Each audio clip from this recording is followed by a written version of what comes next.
kutaja kwamba wewe ndio ulikuwa ni mtu wa kwanza kumpelekea pesa alizoingiza katika nyimbo yake ya kwanza. Mimi kutueleza situation kama manager ilivyokuwa na vitu kama hivyo. Sasa unajua pale ulikuwa umesimama kama mtu wa digital zaidi au kuwa manager kama sasa hivi. Tupitishe katika historia nzuri namna hii. Kama alivyosema, of course sisi kama label tukishawasaini wasanii, tukisubmit kazi zao, manake mapato yatakayoingia lazima tuwakabidhi wasanii. Na kwa Zuchu kipindi kile kitu kama cha shilingi milioni 5 kwake ilikuwa ni pesa nyingi sana, kwa sababu alikuwa anakaa nyumbani kwao kwa mama yake. So kwake yeye alikuwa na mshtuko mkubwa sana, akiamini kama ni utani, lakini tukamwambia ni kweli hiyo milioni 5 ni pesa yako ya show, na hiyo euro 3000 takriban milioni 10 na ni pesa yako ya digital, kitu ambacho hakuamini. Na ndio maana amesema katika masterclass tutakayoifanya kuna muhimu sana kutoa elimu ya fedha, kwa sababu kipindi kile zile alivyozipata aliishia kuzitumia tu kwa vitu vingine ambavyo vilikuwa vya msingi, kwa sababu hakuwa na elimu hiyo. Lakini pia kwa kile ilikuwa ni pesa nyingi kwa kushika kwenye maisha yake. Okay, hakuwa kushika kabisa. So baada ya yuko nataka sasa ni pesa gani ambazo zilianza kuingia huko?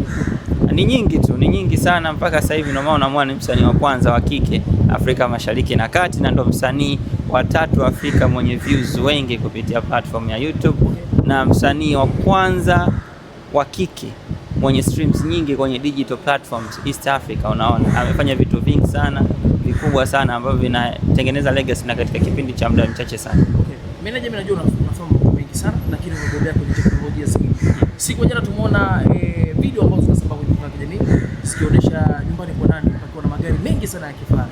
Lakini hapo unatuambia kwamba Zuchu ndio anaongoza kwa stream nyingi na kuingiza pesa nyingi sana. Labda pengine unataka kutuambia kwamba Tanzania hii msanii ambaye anaongoza kuingiza hela nyingi zaidi ni Zuchu kwenye muziki? Kwenye muziki msanii wa kike ambaye anaongoza kwa namba kwa kila kitu ni Zuchu. Sasa kuhusu Nandy siwezi kumuongelea kwa sababu Nandy kwanza ni msanii mzuri of course, lakini pia Nandy na Zuchu ni wasanii ambao wanaheshimiana, wana historia kubwa. Nandy pia alianza WCB lakini hakuweza kuendelea. Kwa hiyo kuhusu magari ya Nandy, anajua Nandy, mimi siwezi kuongelea kwa sababu kila mtu anafanya vitu vingi, umeona. Kwa hiyo ukisema mimi niongee kuhusu magari ya Nandy inakuwa sasa labda mtafuta meneja wa Nandy ndio ataizungumzia zaidi, lakini mimi kwa ushahidi, mimi ningekuuliza wewe na maswali yangu, majibu yako atakuwa ni Zuchu, si ndio? Au sio? Ndio. Msanii mwenye views wengi wa kike Tanzania nani? Msanii mwenye streams nyingi Tanzania nani? Msanii mwenye shows nyingi wa kike Tanzania nani? Juzi niliona nadhani Elmando alisema kuna haja ya kumuinclude Zuchu unavyosema top 10 au top 5 ya Tanzanian artists. Tusiseparate ya wanaume peke yao na wanawake peke yao, tuweke hapa pamoja, kwa sababu Zuchu anawa challenge hadi wasanii wakubwa wa kiume. Kwa hiyo kuhusu vitu vingine hivyo siwezi kuvizungumzia, lakini ikija kwenye terms of music nina fact ambazo zinathibitisha kauli yangu.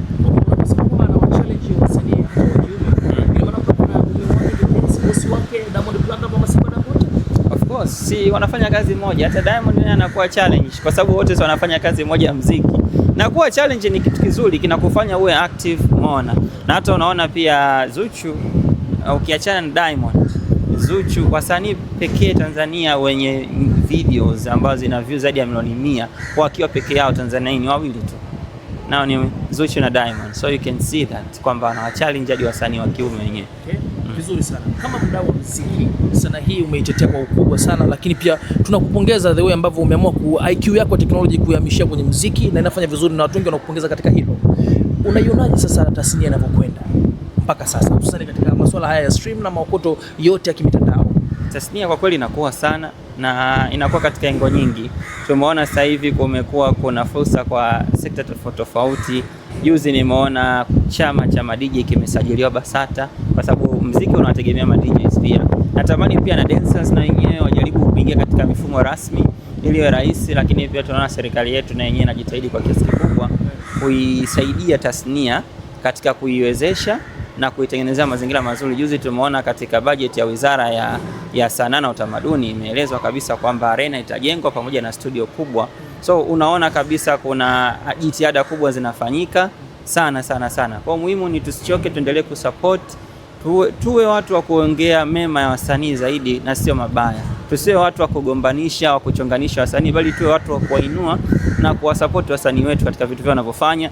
Tumeona leo Zuchu kafanya kitu kikubwa sana ambacho kwa watu wengi ni wageni. Tushazoea sisi, kama mimi binafsi nalipiaga masterclass kwenda Ulaya huko kuziattend. Lakini leo hii Zuchu kafanya kitu hichi kama msanii Tanzania hii, which inaonyesha ni kwa namna gani anataka kuikuza tasnia.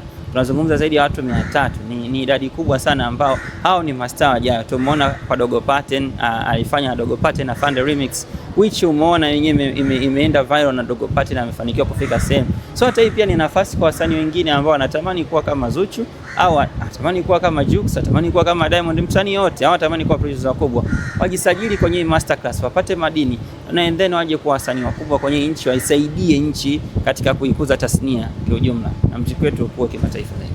Asante sana. Nashukuru. Neno moja kwa wachambuzi ambao wamekuwa wakiongelea sana kuhusiana na muziki, lakini pia kuongea negative kuhusiana na wasanii, tena akiongozwa na huyo Elmando. Nyie mnanichonganisha wachambuzi.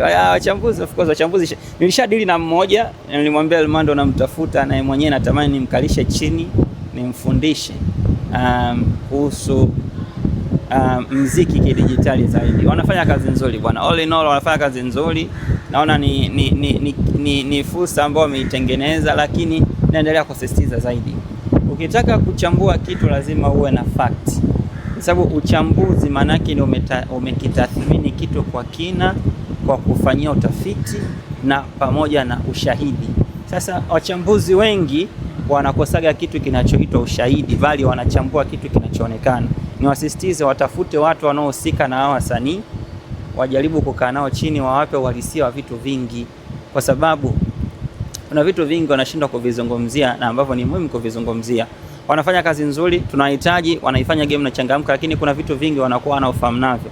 Kwa hiyo wanakuwa wanapozungumza wanakuwa na jenga, lakini wanakuwa wanakosa information sahihi, which inakuwa ina mislead muda mwingine. Kwa hiyo unaweza ukawa unazungumzia kuhusu show ya msanii fulani, lakini unakuwa unakosa full details. Unazungumzia show kwa kuona kile kipande cha show.